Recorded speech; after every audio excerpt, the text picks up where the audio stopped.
छत्रपती संभाजीनगरमधून अखेरकार महायुतीचे उमेदवार म्हणून संदीपान भुमरे यांची आज निवड करण्यात आली आहे। त्यामुळे भारतीय जनता पार्टीचे अनेक नगरसेवक नाराज झालेत।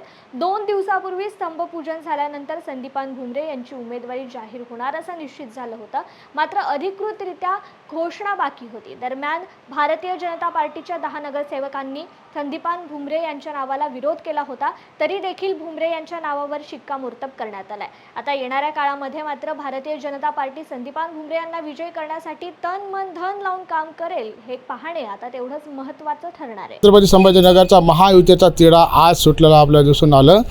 छत्रपती संभाजीनगरची शिंदे गटाचे पालकमंत्री तथा कॅबिनेट मंत्री संदीपान भुमरे यांची अखेर उमेदवारी घोषित करण्यात आलेली आहे।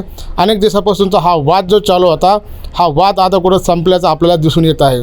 आपण जर पाहायला गेलं तर मागील अनेक दिवसापासून मात्र विनोद पाटील यांच्या उमेदवाराच्या नावाची चर्चा चालू होते, राजेंद्र जंजाळ यांच्या नावाची चर्चा चालू होती। त्यानंतर मात्र भारतीय जनता पार्टीने देखील आपली पूर्ण पूर्ण ताकद छत्रपती संभाजीनगरच्या या लोकसभेची सीट आपल्याला मिळावी ह्यासाठी त्यांनी देखील आपली पूर्ण ताकद लावली होती। मात्र शिंदे गटाकडून संदीपान भुमरे यांच्या नावाला अखेरकार शिक्कामोर्तब झालं।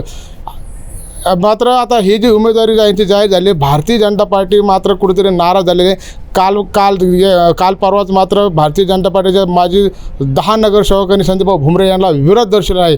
आता येणाऱ्या काळामध्ये मात्र आपल्याला हे पाहणं गरजेचं आहे की भारतीय जनता पार्टी खरंच संदीपान भुमरे यांना तन मन धनाने यांना मदत करेल का, आणि जर उमेदवारी आपल्याला पाहायला मिळत आहे, एकीकडे जर पाहायला गेलं तर चंद्रकांत खैरे यांनी मात्र आघाडी घेतलेली दिसत आहे।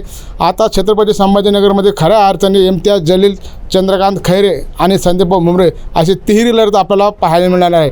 छत्रपती संभाजीनगरवासी मात्र कोणाच्या गळ्यात विजयाची माळ टाकणार आहेत हे देखील पाहणं तेवढंच महत्त्वाचं ठरणार आहे। मी संजय अहिर, न्यूज अनकट, छत्रपती संभाजीनगर।